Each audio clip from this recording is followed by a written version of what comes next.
back in 2019, if you were looking for a brand new condo in the East, you were in for a treat because there were over 2,600 units for you to choose from, and this 2,600 was just over 2 projects. Today, a good 6 years later in 2025, we look back at the results and of course, in a perfect world, we would see happy sellers all around making equal profits and being able to continue with their upgrading journey or wherever their life stages takes them. But we do live in a world whereby there's always someone who's making money from their property investments and someone else who's making even more money buying something that looks almost the same for almost the same price, just slightly different location. So today we're going to be talking about Jovell in the Flora universe as well as the treasures of the Tampines. Now, before we start, here's a quick snippet of my intro, but this time I'm going to speed it up to 5 to 8 seconds only.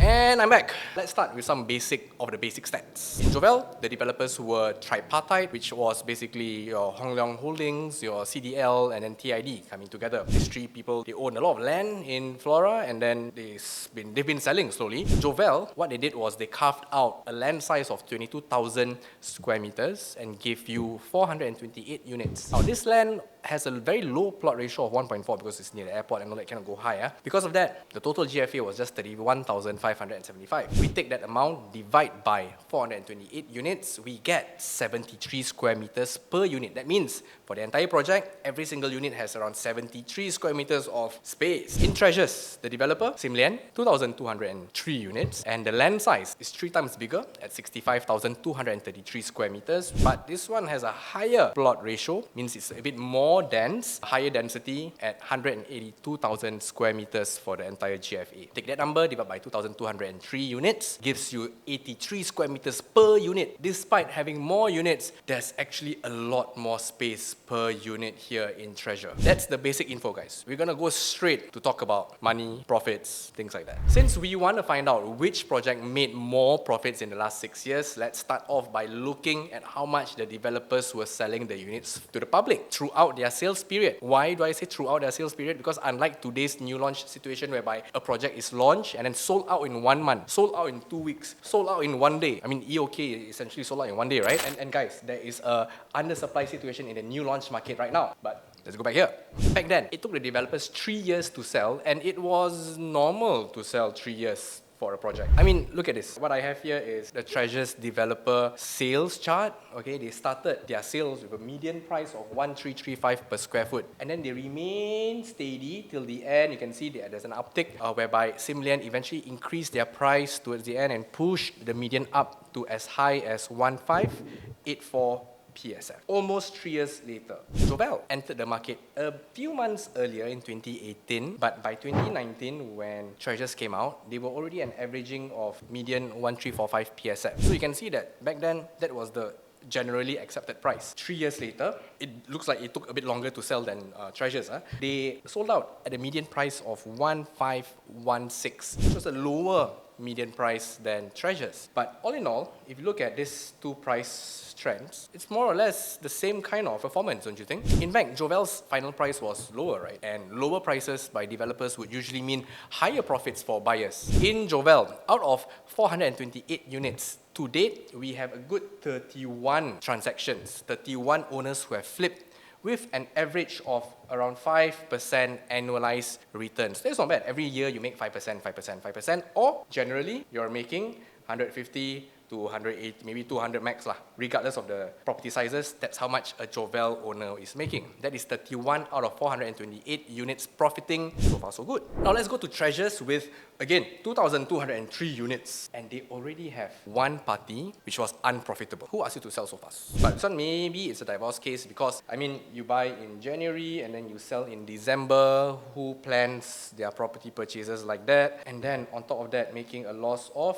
238,000. When property prices are going up, this person is doing the reverse. Otherwise, everyone else in Treasures, exactly 486 other people are profitable, flipping 9 to 10% on average, as high as 13% annualized gains. Hey, that's a solid performance, man. That's really, really solid. And if we look at the absolute quantum, the absolute profit that you're making, it is high 400s, 500,000, 700,000 even. Of course, this is across the bigger units, but however, to see 486 units profiting 22% of the entire project. That is more than the entire Jovell. So compared to Jovell's 7% profits, there's a lot more Treasure investors who has already managed to exit out of their investment, move on with their lives as a happy camper with 2 times, 3 times more profits than our Jovell friends. Now, the issue becomes more apparent when you dive deeper into the numbers. Most of my clients are in the 3-bedder, 4-bedder segment. Today, I'm just going to use a compact 3-bedder as a benchmark for a 3-bedder, okay? 2019, the average 915 square feet in Treasure was going for an average of 1.18 mil across all the entire year. You can see some of them 1.2, 1.25, 1.14, 1.18 was the average. A comparable layout in Jovell, I'll show you the floor plans later, don't worry, was a 904 square feet layout. On average, it was going cheaper, 1.07. Not as many transactions as Treasure, as you can see, but that's the average price. This is the 2024 price for the exact same size in Treasure. See the price? 1.55. Solid.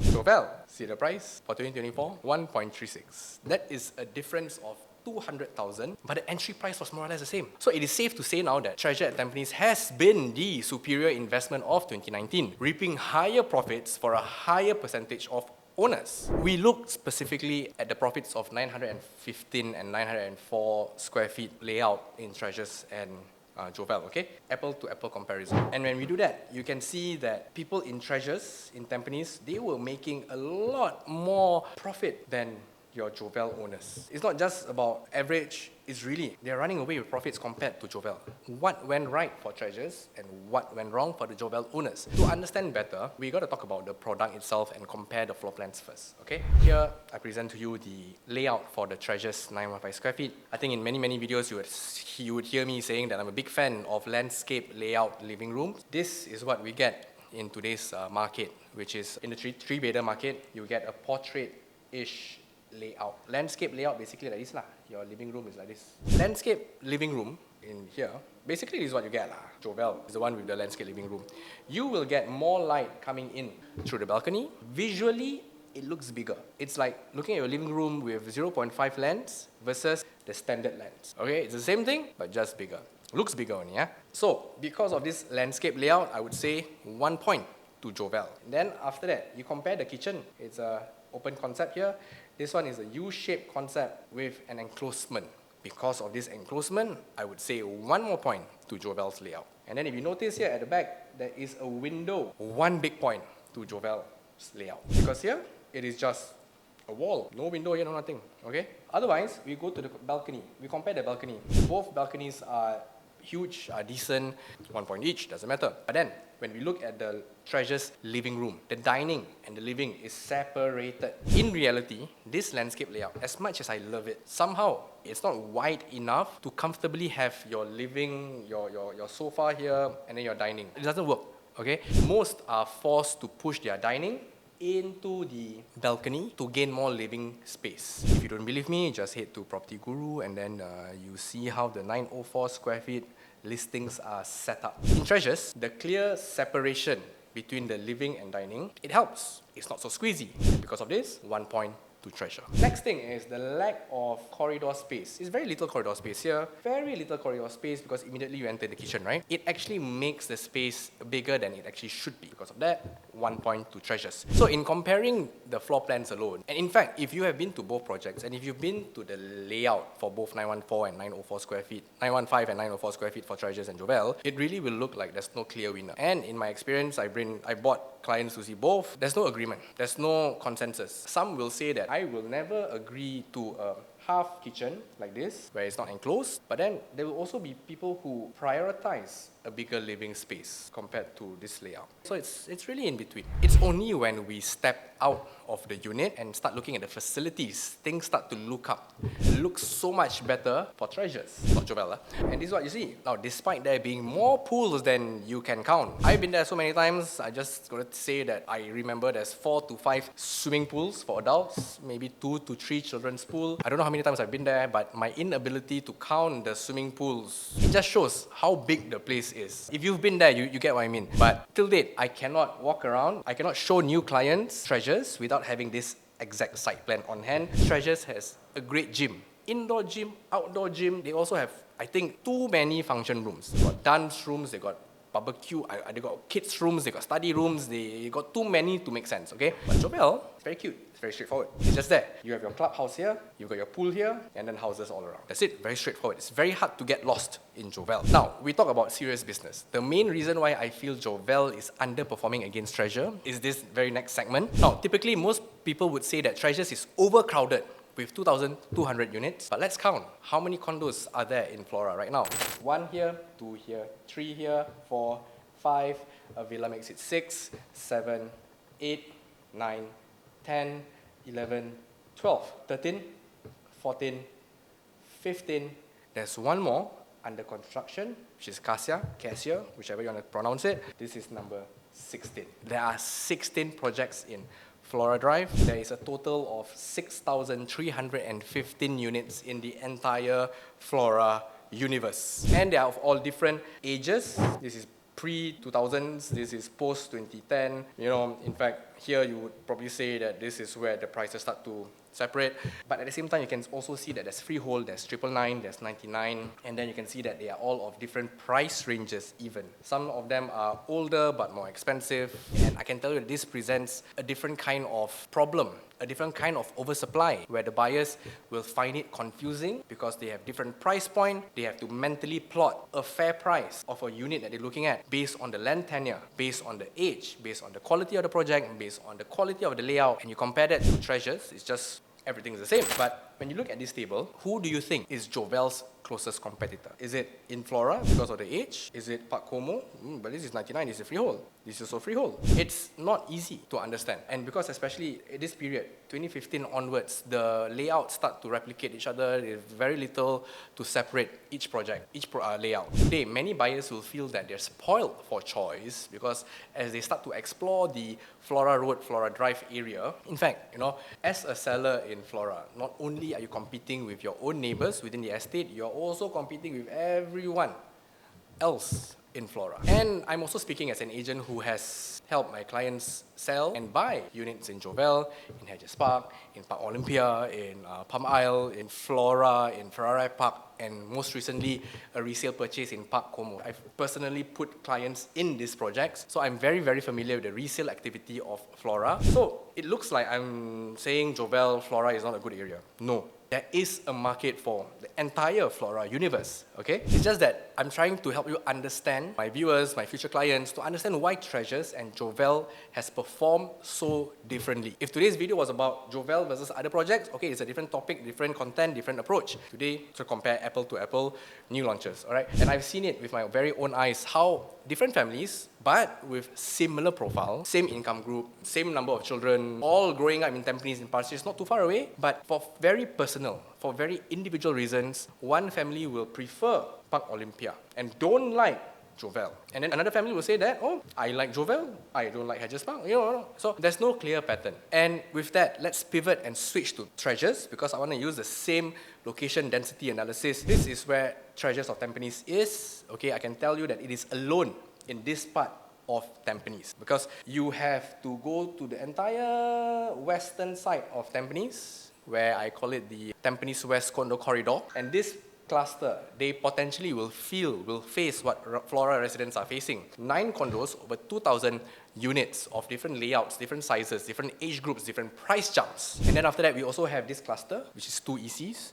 And then we have this cluster, this is just Eden on its own at the other corner of Tampines. As you can see, Treasures is all alone.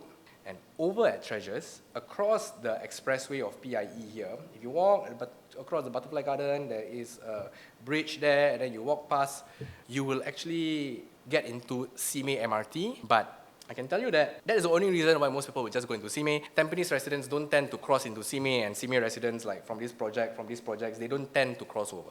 And like I said, the only reason they're crossing over is because of the MRT. So now, let's talk about transport connectivity. Let me just zoom out a little bit. In Treasures, you have Simei MRT here, walking distance. You have Tampines Central, you have Tampines West MRT. I would say these two not really within walking distance. This one, I would say that based on what I hear from my friends staying there, other agents, all claim that you can really walk to the MRT in Simei within 10 minutes. I mean, I would never walk that far, that long to anywhere, but that's me. Otherwise, in Jovell, what do you have? There isn't any option to walk to any MRT station, whether you want to or not.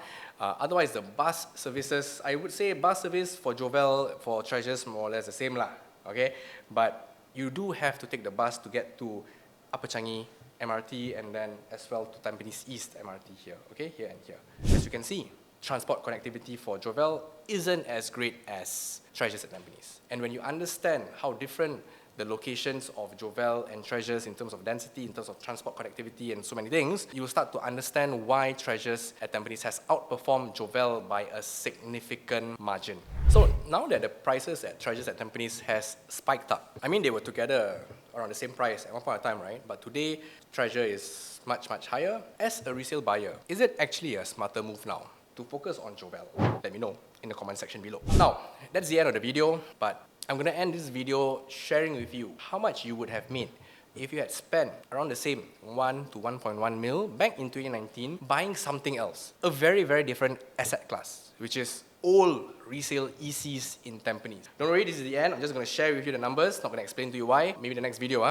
Pine Vale is the one project I'm talking about. In 2019, you would struggle to find a 3-bedder above 1 million. This is a 4-bedder here, but generally everything was going for 950, 970 and above, under 1 million. Today, fast forward to 2024, what has already been transacted, same 1,002, 1,003 square feet, they are all at 1.3, touching 1.4 soon.